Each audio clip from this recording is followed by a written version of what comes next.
Pero ang sarap ng combination na yun, di ba? Di ba? Ang sarap kaya ng marshmallow, tapos may marshmallow sa tip, yung nakastick yung hotdog, tapos may marshmallow dun sa dalawang ends. Ang sarap kaya ng combination doon, di ba? Hindi siya weird. Lalo na pag kinain mo ng sabay. Ang sarap. Okay. Next. Anong mga luto ng mama mo ang nakuha niya sa mama niya? Tongue twister. Tongue twister to. Wait. Ano ang mga luto ng mama mo ang nakuha niya sa mama niya ang napasa na niya sa'yo? Anong luto, mami? Pansit. Pinasa sa'yo ni Lola? Ano? Anong luto yung napasa sa'yo ni Lola? Ang gusto mo niluluto niya? Dinuguan. Di ba? Dinuguan! Di ba? Yun yung palagi niya niluluto. Pero bawal na kasi. Pero dati, nung hindi pa kami iglesia, favorite ni Mommy na niluluto ni Lola, tinuguan, tinumis. Yun. Yun yung specialty ni Lola na natatandaan ko. Tsaka yung pansit na. Pansit. Anong pansit? Mickey. Ayun, yung pansit daw na Mickey. Pero hindi ko alam lutuin yung mga yun. Hindi ko pa natatry. Parang gigisa mo lang din. Ayun, yung pansit. Munggo. Ayun, munggo. Munggo. Munggo daw. Munggo, favorite ni Mami na napasa ni Lola sa kanya, na pinasa niya sa akin. Ayun, yung munggo. Pero ako, hindi talaga ako big fan ng munggo ever since. Pinagluluto ko lang si Mami minsan. Minsan gusto ko siya, pero gusto ko siya ng soup lang. Gusto ko yung sobrang soupy niya. Ayoko nung medyo thick, tapos inuulam. Gusto ko, lang, soup. Diba? Okay, next. Bakit importante ang family traditions?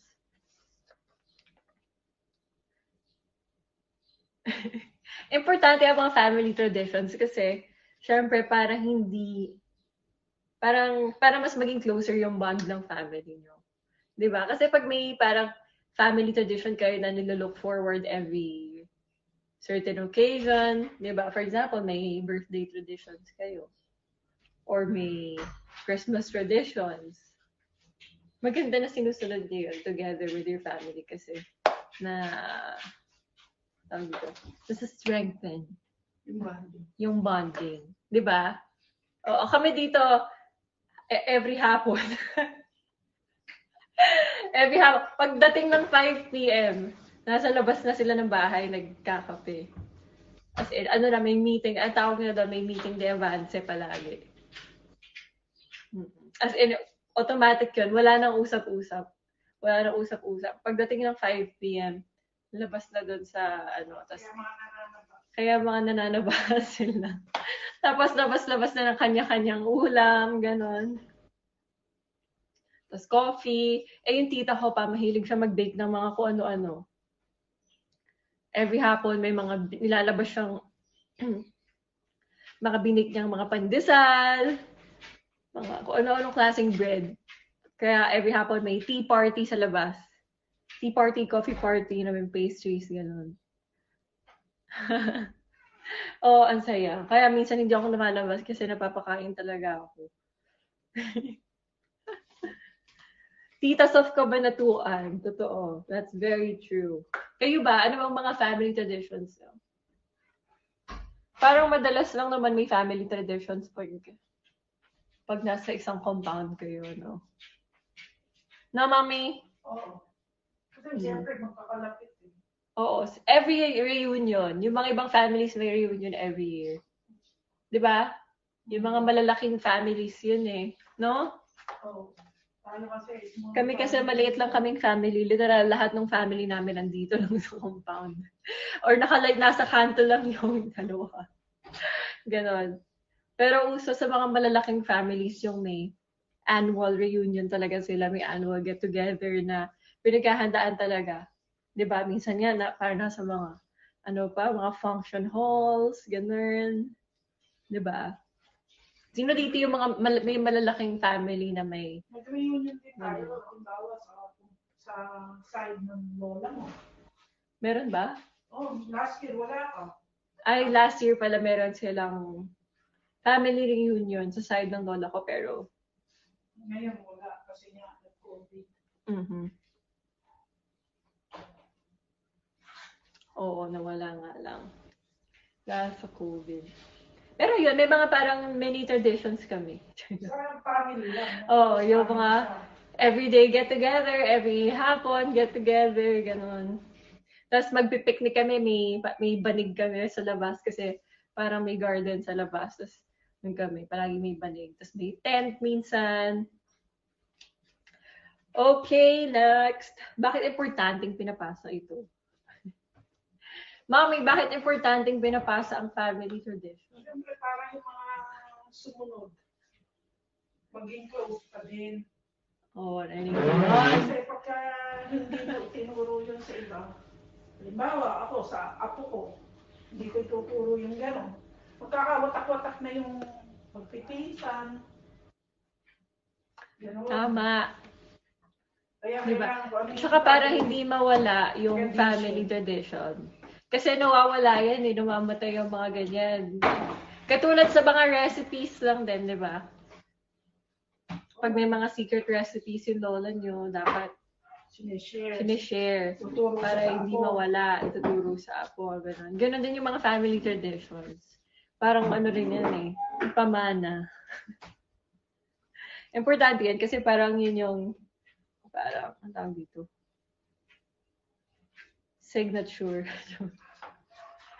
Para signature ng bloodline nyo, ganun. Pride ng bloodline nyo. Kaya dapat pinapasa yung mga ganun tradition. And recipes. Yung mga black bags na to, pinapasa ko. Ayun, legacy. Tama, legacy. Legacy ng family niyo yun. Okay, next. Meron daw benefits ang family reunions, pero ano-ano kaya iyon? Ito, schedule time together. The main purpose of a family reunion is to see your family members. The thing is, often we don't see our family for years because we're just too busy. Scheduling a specific day and time to see each other is often the only way to ensure some quality time. Ito, talaga yung reunions kasi ito pinaghahandaan talaga. Diba? Para yung mga sobrang busy na family members natin. Makikita pa rin. Kaya meron talaga mga reunions na pinaghahandaan. Kasi once a year lang yun. Diba? Para yung mga family members, makapag, talaga ng time para sa get-together. Para wala daw silang choice. Next, personal history. You always learn something new at a family reunion. No matter how old you are, having some time just to be with your family means that inevitably you'll wind up hearing and telling each other stories, ones that might otherwise go unsaid. Ayun, palagi may mga natututunan. Chismis, ganon. Chismis, family history, ganon, di ba? Lalo na pag yung mga ibang family members nyo, hindi nyo palagi nakakasama. Di ba? Next, unrushed quality time together. A family reunion means everyone has dedicated this certain amount of time to spend with each other. Relish in this uninterrupted and unrushed time that you have to see each other. Ayun. So, kaya nga sinaschedule para sa mga family members na busy. Okay. And then your titas will ask you, kailan kayo kakasal? Oo, di ba palagi may mga ganon na tita. Kailan kayo kakasal? Bakit wala ka pang boyfriend? Ang taba mo na, bakit ka tumaba? Ano kinang tinaba mo? Si mommy ganon. Guilty. No? Ako dati sexy. Anyari? Dahil sa COVID. Kaka-tea party nyo. Dahil sa COVID. Okay, next. Vacation excuse. Planning a family reunion as a vacation is the perfect excuse for everyone to get away from their everyday lives and enjoy another part of the country or world. It also gives you a chance to try something new and nothing builds Bonds, like sharing new experiences with family members. Ayun, vacation na rin siya, di ba? Mami, kailan ba family reunion natin? May March yun, wala. Ay, meron talaga? Oo, sa family ako niya. Sa lolo. Meron pala talaga. Mga sila magkakapatid, Ayun. kasama na yung mga pinsa natin. Ayun, so sa March daw. Tapos mga anak. Mm-mm. Bali, minsan pa lang nangyari kasi nagka-COVID. First time pa lang yung last week. Kasi matatanda na yung mga kapatid ng lola mo. Matatanda na sila. Oh. Kaya nagkaroon ng family reunion. Okay, so tapos na tayo sa second discussion. Thank you for guesting, Mommy. Oh my God, thank you, Ate Gypsy, for the Malacanang. Thank you! Ay, sasabihin ko pa naman sana bago natin ma-reach yung 50K. Mag-ano na tayo. Never have I ever. Na-reach na pala natin. So, ano ba? Thank you, Ate Gypsy! Thank you, Ate Gypsy! I love you so much. Palagi mo ako sinusupport dito. Thank you!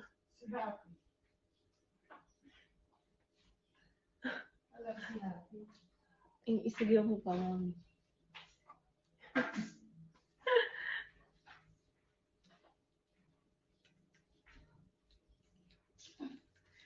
Okay, next. Ay, ano bang gagawin natin for 50K? For 50K, mag-aano pala ako ng performance na ginagawa every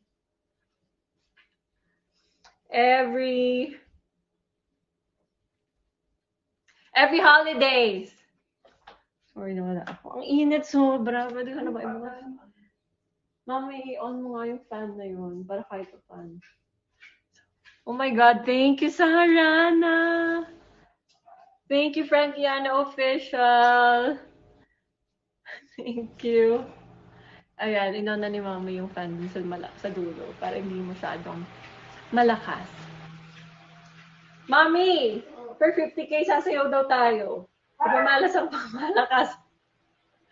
Performance tuwing may parties. Sasayaw daw tayo, Mami. It's so yung dance ko.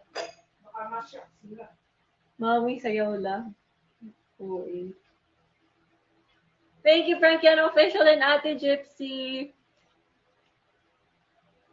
Mami! Ito na lang. Sama ko si Mami. Ano lang na sayaw? Mema dance. Pump and sway.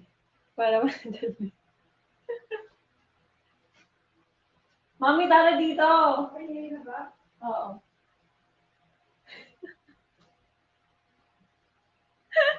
Pump and sway na lang para kaya ni Mami.